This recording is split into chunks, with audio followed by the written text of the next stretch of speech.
All right, let's take it on into the big games from Saturday. We'll start with ranked on ranked in the noon slate. Number 7, Kentucky heads to Oxford to take on number 14, Ole Miss. First real test of the season for Lane Kiffin's Rebs, and for Kentucky, a chance to try to reverse what has been a troubling trend since Mark Stoops arrived of the Wildcats not getting it done against SEC West opponents.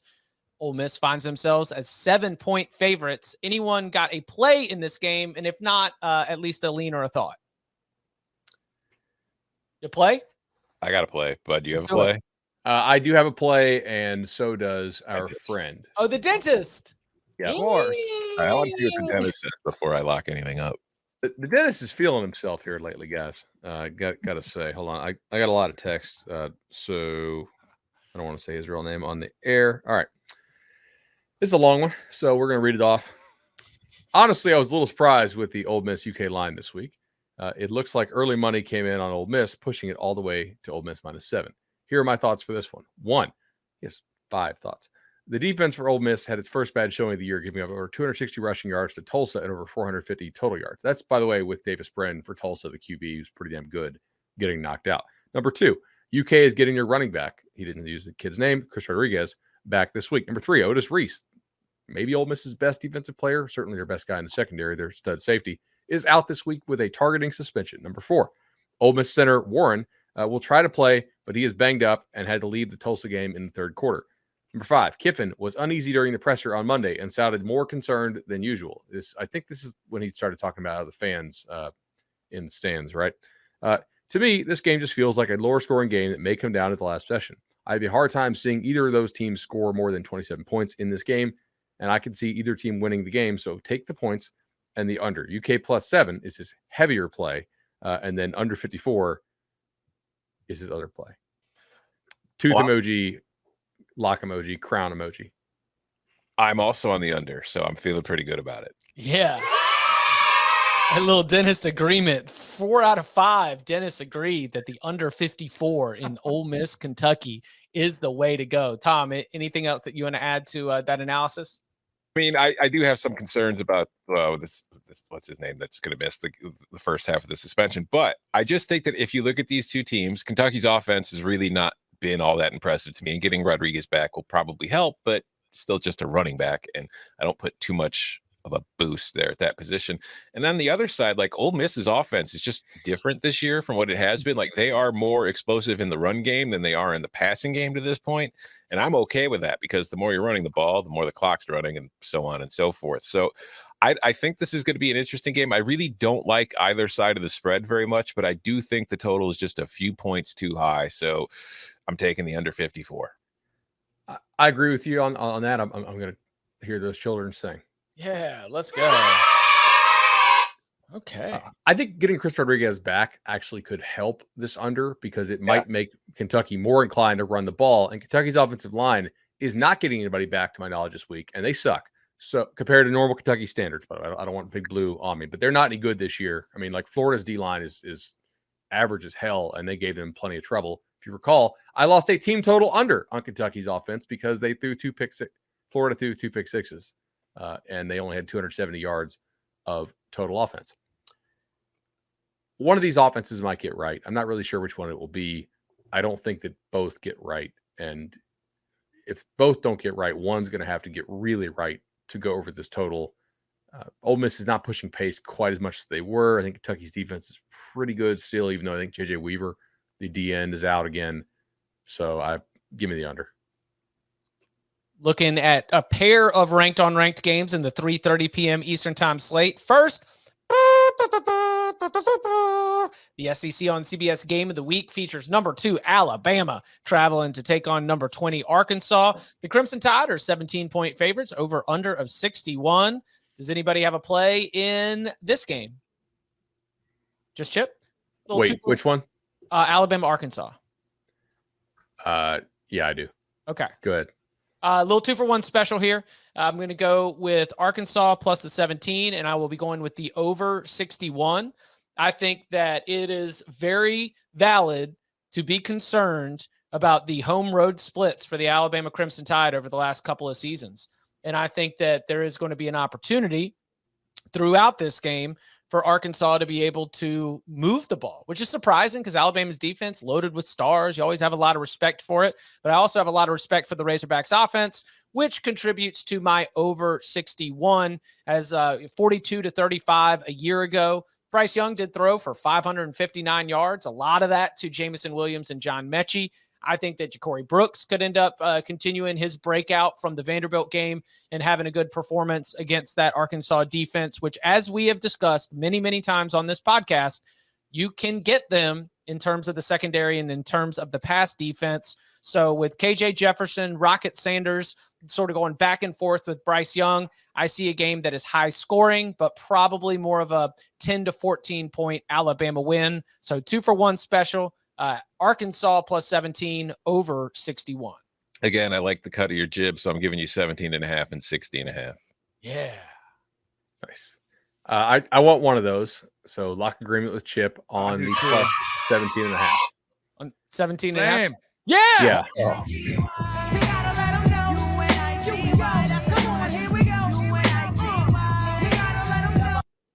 So I think that this is the best offensive line Alabama will have faced, right? I'm not fully convinced that their secondary concerns that they showed in the Texas game are fixed. We don't really know if they're fixed because they have not played even a marginally decent passing offense since they faced Texas, right?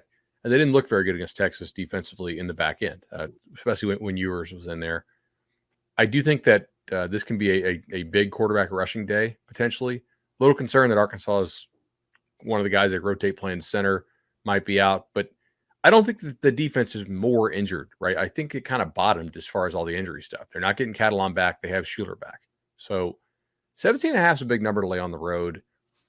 Also, if Arkansas, if the meritorious outcome of the A&M game was reflected, right? Like, who played better in that game? Okay. If the correct team, based on how they actually played, not crazy fumble luck and stuff, won the game, what is this number? I think it's probably like 15 or 15.5, not 17.5. So I think we're getting about 1.5 of value here.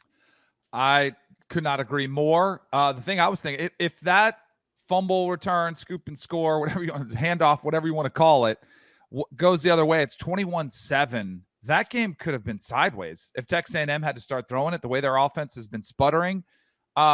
Arkansas leads the country in sacks. The one thing we've seen from Bryce Young, he's very patient, but he doesn't like it. No quarterback likes to get hit. He could not be the Bryce Young that we know that we've seen for 60 minutes. We might get it in the last 2 minutes, but that's what I hope. Maybe you see that magic and he has to bring him back and has to score a touchdown late or at least extend the lead. But I think this game will be inside the 17.5 for sure. So I like this matchup. This is from the Bear, who tweeted this morning. Alabama's last 5 true road games in which they were favored by an average of 18.5 points each. Florida, 14-point favorites, won 31-29. Texas A&M, 18.5-point favorites, lost 41-38. Mississippi State, 17.5-point favorites, won 49-9, blew them out. Auburn, 20.5-point favorites, won 24-22. Against Texas, 21.5-point favorites, won 20-19. I'm not joining you on the unity, but the trend is in your favor. As our friend Hakeem Dermish says, the trend is our friend. Also ranked on ranked in the 3:30 p.m. Eastern time slate, we have Oklahoma State hitting the road to take on Baylor. Baylor's a 2-point favorite at home, over under a 56.5. Anyone getting in on the rematch of the Big 12 title game? Okay. I will. Yeah, go ahead. You go first on this one. It feels like we haven't seen Oklahoma State very much, right? They've only played 3 games. Played nobody. But when we've seen them, Spencer Sanders has been the best version of Spencer Sanders because his career has been incredibly up and down, right? In the last 2 games last year, Big 12 championship game, we saw the worst version. Bowl game against Notre Dame, we saw the best version, which has propelled him into this season. You've still seen a lot more of the best version. I think this is the great chip on the shoulder. We should have won the Big 12 championship game type of mindset. I like the Cowboys in this spot. Give me the 2.5. Fight. Danny, engaging in a lock fight With me, one. Are you sure? I hate to do this to you. I mean, What's the record? Well, I especially because I'm coming at it with a 2-for-1 special. I mean, this is like right out of the Danny playbook. Pick your winner, pick the game script, how you think it's gonna go. So I am on Baylor -2, and a little bit of the they ain't played nobody mindset. The Baylor has been tested. Baylor's gone through injury issues. They've gone to Provo and had to play in overtime. They got caught in a sticky situation out there against Iowa State. They know who they are when it comes to really getting tested. Oklahoma State's best win is against Arizona State when they still had Herm. Like that, I don't know if Oklahoma State has really faced adversity. I think that Baylor, in a game that's going to be close, is more prepared to deal with and know who they are, the kind of challenges that are going to come from what I think is a great matchup, and a great matchup that's going to go under the total. So my 2-for-1 special is to take Baylor to win this game at home and to take both defenses to bow up, to see our offenses play a little bit more ball control. I don't think Oklahoma State is going to have the kind of offensive success that they've had so far against these lesser opponents. So my 2-for-1 special is Baylor and the under. And is there still a 56.5 on the board? Yeah, there's plenty of 56.5s for you. 56.5. Love that right there. So yeah, I'll take that under as well. All right, let's keep it rolling with the big games from Saturday. Also ranked in the 3:30 slate. And get yourself some screens. Number 22, Wake Forest. Number 23, Florida State. Florida State 7-point favorites, over under 63.5. Danny Cannell coming for Dave Clawson, getting his Thursday started right, riling up the locals. Vanderbilt. Yeah, he's Vanderbilt. Jeez. We were sitting around having a bonfire, really enjoying our preparation for week 5. And here comes Danny with an aerosol can, just throwing it right into the middle of that, trying to get Tallahassee fired up. Are you going to lock it up too? You're going to go all the way? It's still at 6.5, right? There's 6.5 and 7 out there. I will go ahead. I'll take the Seminoles laying the 6.5. They were my one win last week. I was nervous to touch them early in the season, starting to gain more confidence in them. Wake Forest, emotional game coming off. And you know what? Like when you're not sure of what's going to happen, it can be very distracting. I think Florida State's had their eye on this game. They're living in the state of Florida is a little bit different than out. Like all you see is the national coverage. If you live in Florida, you're a little bit used to it about, hey, we're probably going to play this game. Like there's a lot of things that could happen, but it's all the way on Saturday and Monday. Why are we talking about worrying about food and water when you're a week away from the game? And by the way, I think Dave Clawson has actually helped the Seminole faithful in this one by wondering what's going to happen. And is this going to look like Vanderbilt? I think we'll find out Saturday at 3:30 just what it's going to look like. I think the place is going to be rocking. I think people come back to support the team. I think the students come back too. But more importantly, I think this team is playing with a different mindset. I really do.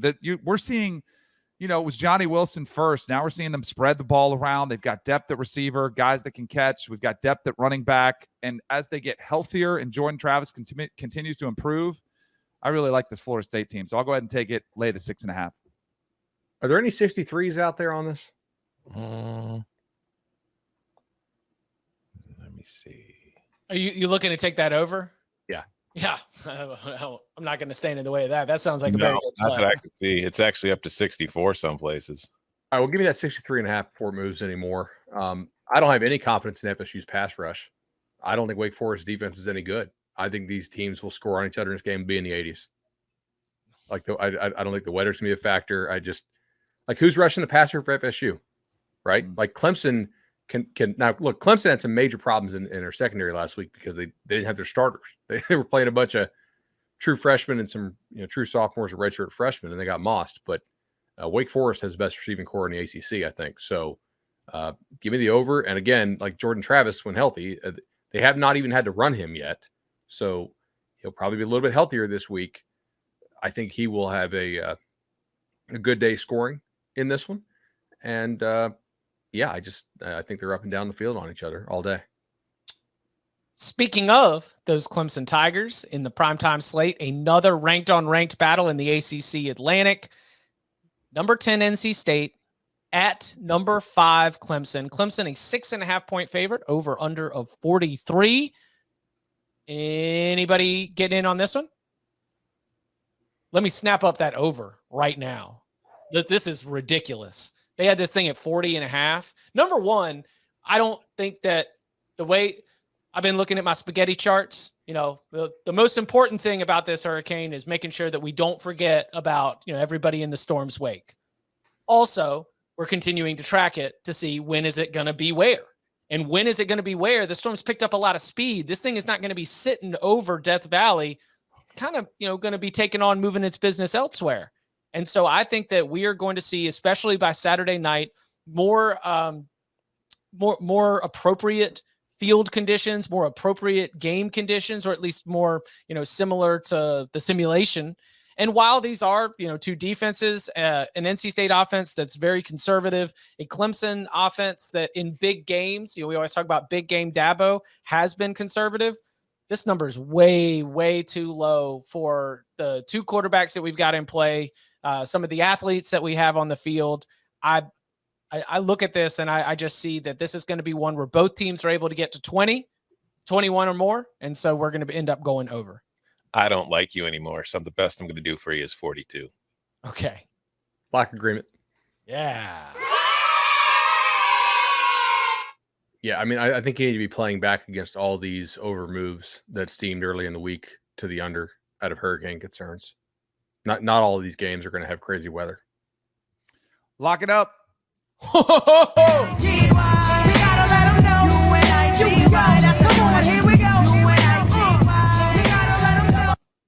My inclination was to go with Clemson and lay the points, but I like the over better.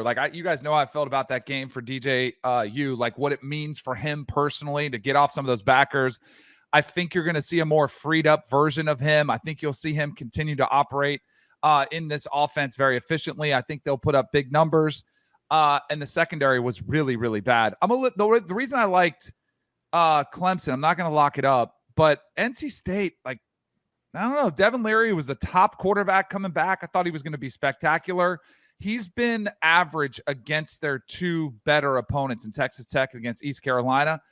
A little bit concerned that they might not live up to their end of the bargain, but that secondary, as I mentioned, I think Wiggins was, did they find him, find the duck. They were just picking on him. It was pretty bad. So I think they'll get theirs too. But I think Clemson's offense will put up a majority of these points. They had two chances to punch it in against ECU, and they couldn't get those hard yards.